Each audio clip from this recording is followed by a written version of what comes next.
Habrá que analizar en algún momento qué tan cerca está el odio de la libertad, porque uno podría pensar que eso es lo que se ofrecen como valores que están prácticamente de la mano, como que uno es un valor y el otro también lo es. Pero déjeme decirle que en este contexto en el cual vivimos, con este sistema socioeconómico, llámelo como quiera, con esta organización que tenemos como sociedad, es prácticamente una disputa permanente la que llevan adelante algunas políticas, algunas referencias ineludibles de la organización política. ¿Sabe por qué? Porque lo que se busca muchas veces es quedarse con conceptos, quedarse con palabras, quedarse directamente con herramientas. Y en ese sentido no solamente hablamos de lo económico, sino también incluso de lo cultural. Y uno puede ver allí, y presta atención porque esto pasa no solamente en la Argentina, sino también en otras partes del planeta, que existe cierta concepción de carácter individualista, que tiene que ver con la meritocracia.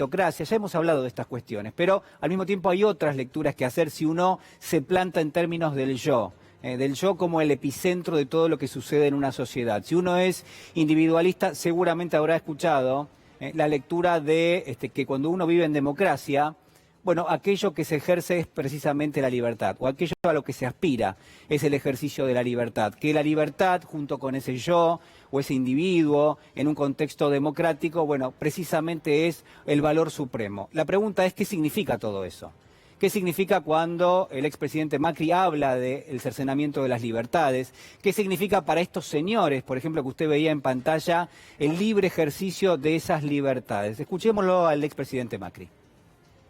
Y la primera reflexión, por supuesto, es que en algunos países hemos tenido gobiernos que creen que la pandemia es una buena oportunidad para avanzar en estos autoritarismos soft, livianos, que si no se los toma seriamente pueden devenir en una dictadura como la de Venezuela.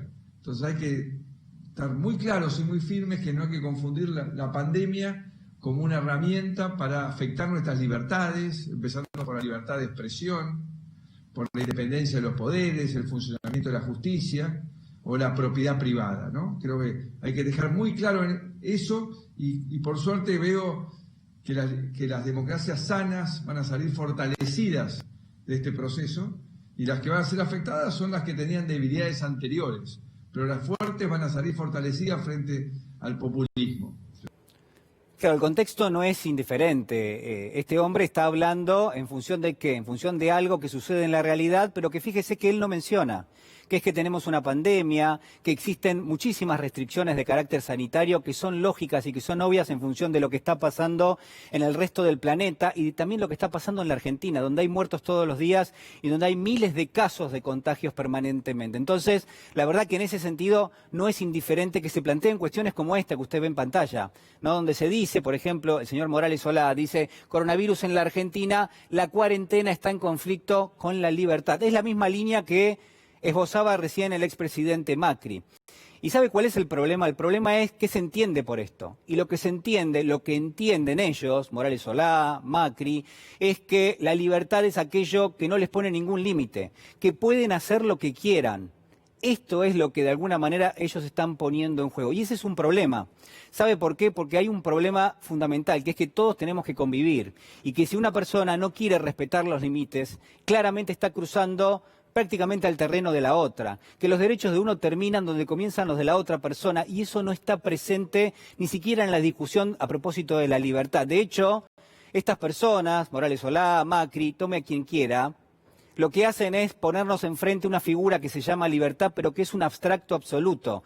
En ningún momento se ponen a pensar cómo se aplica esa libertad en términos de pragmatismo, en términos reales, en términos de convivencia. Es casi como el amor. Uno puede hablar del amor, pero después hay un amor que es el amor de todos los días entre todos nosotros, con nuestras parejas, con nuestros hijos, y ese es un ejercicio del amor.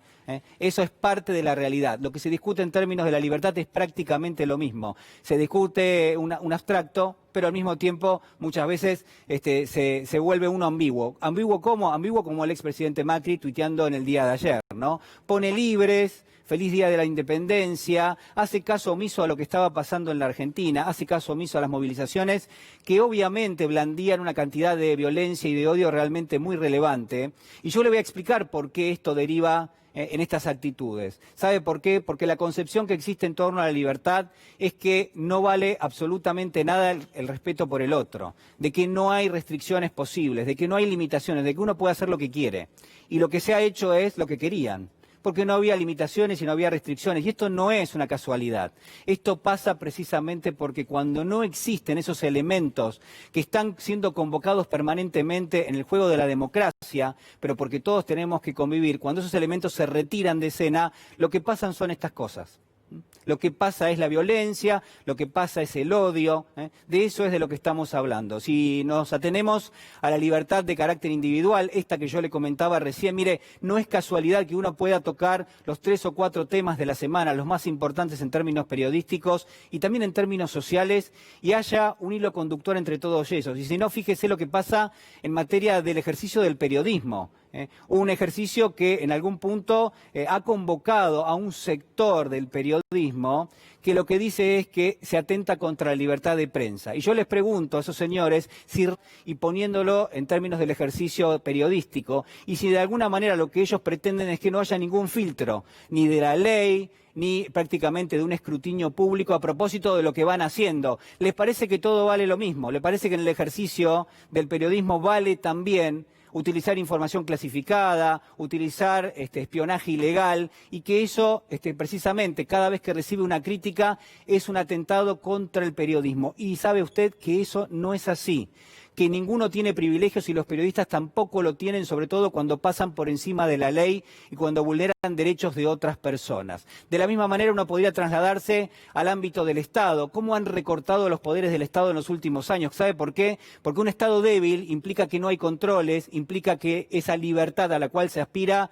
es sinónimo de no tener ningún tipo de restricciones. Y en eso mismo fue casi un planteo de gobierno del expresidente Macri. Recortar las funciones del Estado para que haya menos limitaciones y así poder hacer lo que ellos querían. Pasó, en gran medida pasó, y afortunadamente en otras cuestiones no terminó pasando. Lo puso muy claro el jefe de gabinete, lo puso muy claro Santiago Cafiero, cuando lo que hacía era referir precisamente a esto que estamos consignando. Y lo ponía en estos términos, ¿no? Si se empieza a instalar un discurso de odio, hay que desarmarlo rápidamente, dice Cafiero. Y preocupa, porque ha pasado en otros países. Yo le decía, ha pasado también en Brasil, donde un sector de la sociedad se enarbolaba en función del odio y donde quizás dirigentes políticos, dirigentes que estaban afuera prácticamente de la escena política, viendo la oportunidad de encarnar en gran medida la representación de esos sectores violentos, se transformaron en candidatos y llegaron a una presidencia. Eso no puede pasar en la Argentina. Por eso hay que desarmarlo rápidamente, el discurso del odio. Por eso no hay que entrar en ese juego.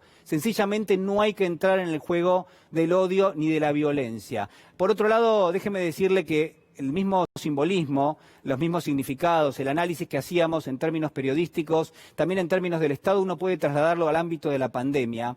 Y quizás ahí se lee, creo yo, de una forma fidedigna lo que se intenta hacer. ¿Sabe qué? Se intenta darle esa libertad abstracta, sin límites, al virus del coronavirus, nada más y nada menos. ¿Por qué? Porque un virus libre, un virus que circula y que no tiene límites, es un virus que se retroalimenta de la pobreza, se vuelve más poderoso en términos de encontrarse con situaciones de pobreza, se vuelve más poderoso cuando se encuentra con la desigualdad, y si se alimenta esa desigualdad y también se alimenta la pobreza, lo que nos vamos a encontrar es con una situación sumamente crítica. Cuando hablamos de libertad, no hablamos de libertad en términos individuales, sino colectivos. La libertad individual no existe si no existe en términos de la sociedad, de lo colectivo, porque es allí realmente donde toma su verdadero valor.